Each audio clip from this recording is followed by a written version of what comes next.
Agriculture in Portugal is based on small to medium-sized family-owned dispersed units. However, the sector also includes larger-scale intensive farming export-oriented agro-businesses backed by companies. The extent of cooperative organization has been reaching a greater importance with globalization. Portugal produces a wide variety of products, including green vegetables, rice, corn, barley, olives, oilseeds, nuts, cherries, bilberry, table grapes and edible mushrooms. Forestry has also played an important economic role among the rural communities and industry. In 2013, the gross agricultural product accounted for 2.4% of the GDP. Portugal is one of the world's largest producers of wine and cork. The land area of slightly more than 9.2 million hectares was classified as follows: 2,755 arable land and permanent crops, 530 permanent pasture, 3,640 forest and woodland, and 2,270 other land. History. Agriculture, forestry, and fishing employed 17.8% of Portugal's labor force but accounted for only 6.2% of GDP in 1990. With the principal exception of the alluvial soils of the Tagus River Valley and the irrigated sections of the Alentejo, crop yields and animal productivity remained well below those of the other European community members. Portugal's agro-food deficit represented about 2.5% of GDP, but its surplus on forestry products offset its food deficit. Portugal's overall agricultural performance was unfavorable when viewed in the context of the country's natural resources and climatic conditions. Agricultural productivity was well below that of the other West European countries in 1985, at half of the levels in Greece and Spain and a quarter of the EC average. A number of factors contributed to Portugal's poor agricultural performance. First, the level of investment in agriculture was traditionally very low. The number of tractors and the quantity of fertilizer used per unit area was one-third the European community average in the mid-1980s. Second, farms in the north were small and fragmented. Half of them were less than 1 hectare in size, and 86% less than 5 hectares. Third, the collective farm set up in the south after the 1974-75 expropriations due to the leftist military coup of the 25th of April 1974, proved incapable of modernizing, and their efficiency declined. Fourth, poor productivity was associated with the low level of education of farmers. Finally, distribution channels and economic infrastructure were inadequate in parts of the country. According to government estimates, about 9,000 square kilometers of agricultural land were occupied between April 1974 and December 1975 in the name of land reform. About 32% of the occupations were ruled illegal. In January 1976, the government pledged to restore the illegally occupied land to its owners, and in 1977, it promulgated the Land Reform Review Law. Restoration of illegally occupied land began in 1978.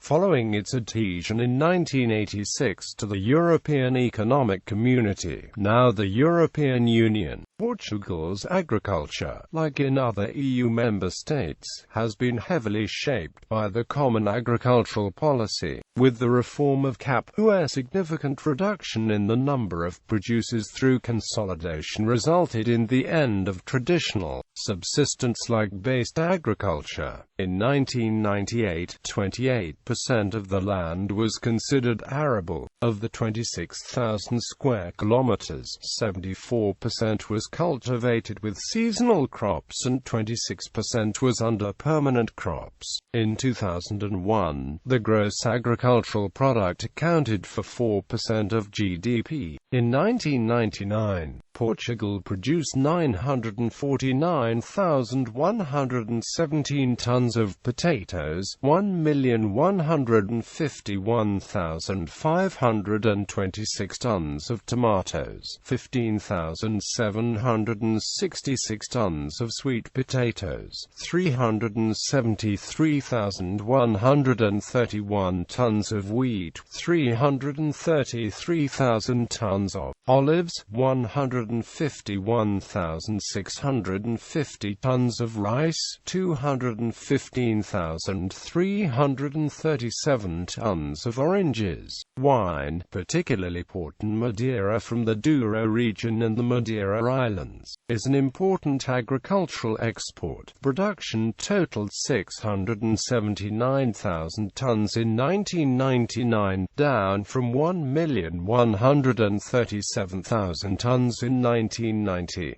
Portugal, as of 2013, is the world's 10th largest producer of wine, although Portugal's wines are mostly unknown internationally apart from Port and Rosé. Under the influence of EU policies, vineyard areas have been reduced in recent years. In 2012, the food deficit was of €3.33 billion.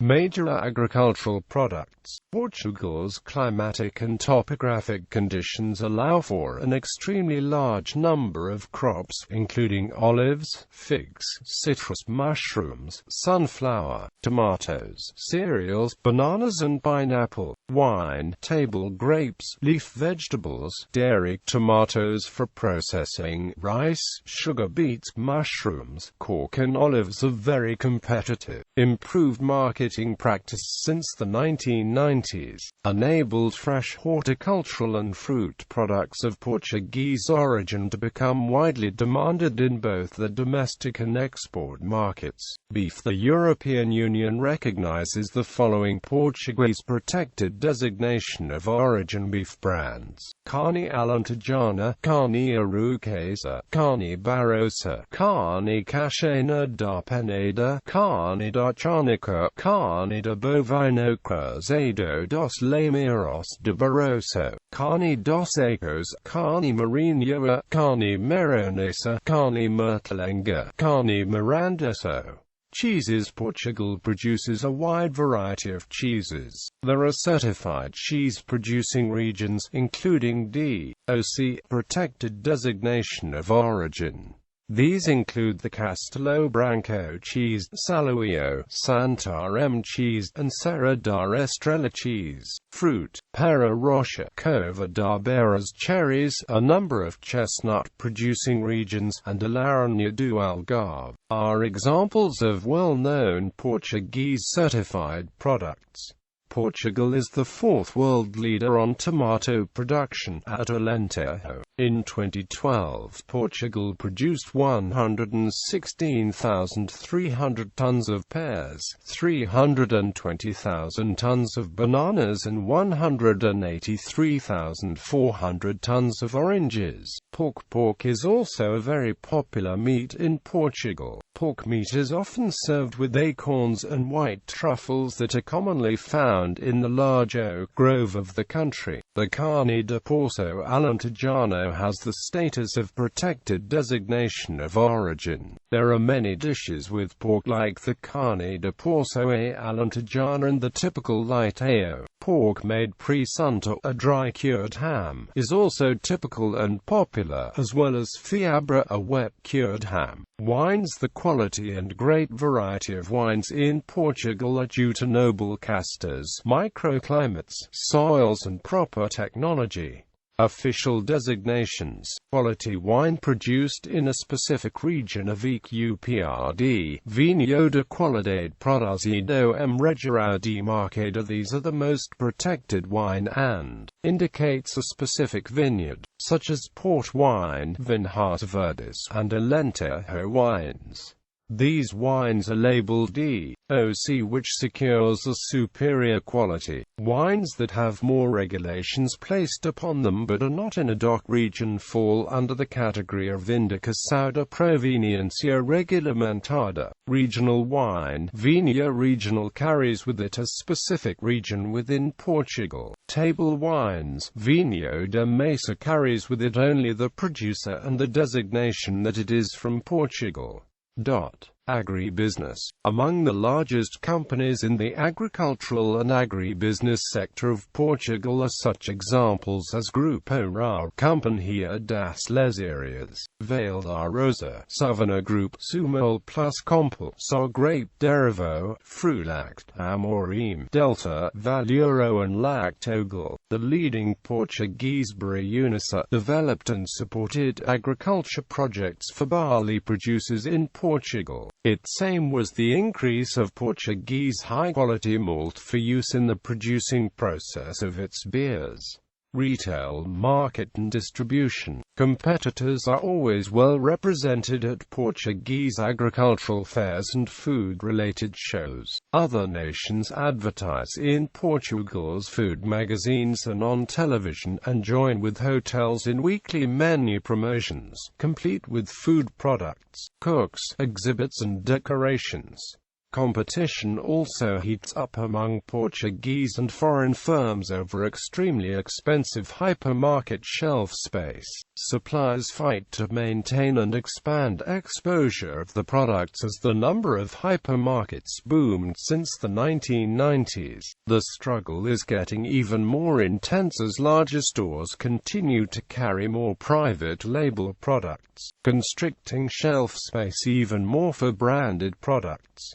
Modelo Continente, Geronimo Martins, Lidl and Auchan of the biggest retailers. Local manufacturers felt the squeeze on profit margins as big retailers preferred to cut costs by buying from neighboring countries. France and Spain dominate consumer-ready frozen and non-frozen food products. Spanish fruits and horticultural products are easily found all over Portugal's hypermarket and supermarket chains.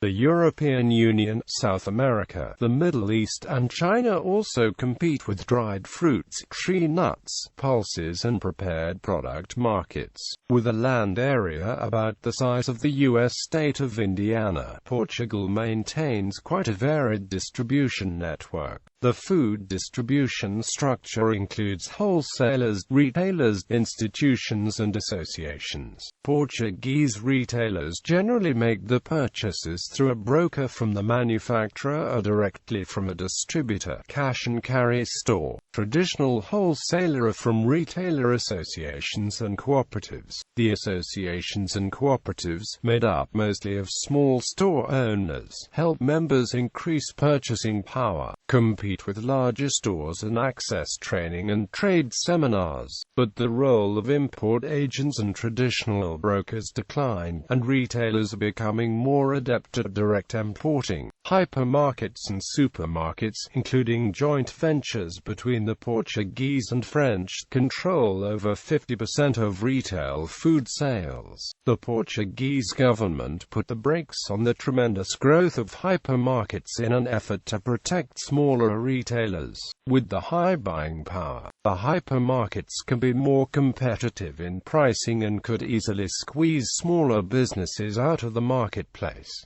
Organic farming. Organic farming in Portugal has steadily increased in the past years. From only 73 producers in 1993, it rapidly grew to more than 1,500 in 2005. Today, more than 2,000 square kilometers are managed organically, which testifies to the prevailing dynamics. The farmers' sudden interest in organic agriculture clearly has to do with the financial support offered by the European Union and higher market prices. In some cases, such as the olive groves of the northern and central regions, traditional farming approximates organic farming methods, which eases conversion.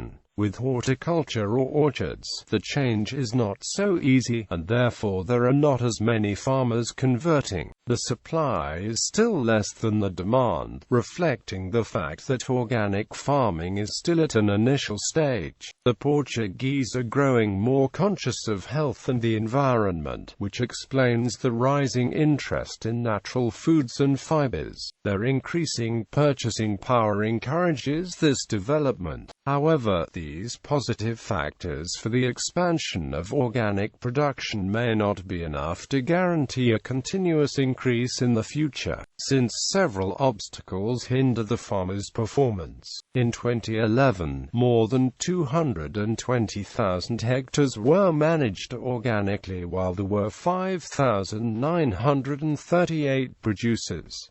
Education, training and research in agriculture. There are several vocational and higher education institutions devoted to the teaching of agricultural sciences in Portugal. Almost all state-run polytechnic institutes have a school of agriculture awarding bachelor's and master's degrees in the subject. The Escola Superior Agraria de Coimbra, belonging to the Polytechnical Institute of Coimbra, is the oldest polytechnic institution of agriculture. There is also a number of universities awarding bachelor's, master's and doctorate degrees in varied agricultural science subfields. The Instituto Superior de Agronomia, the University School of Agronomy of the Technical University of Lisbon, is among the oldest, largest and most prestigious in the country regarding both the teaching of agricultural sciences and research. Other public universities like the University of the Algarve and the University of Évora have departments for both agronomy and agriculture, or related engineerings.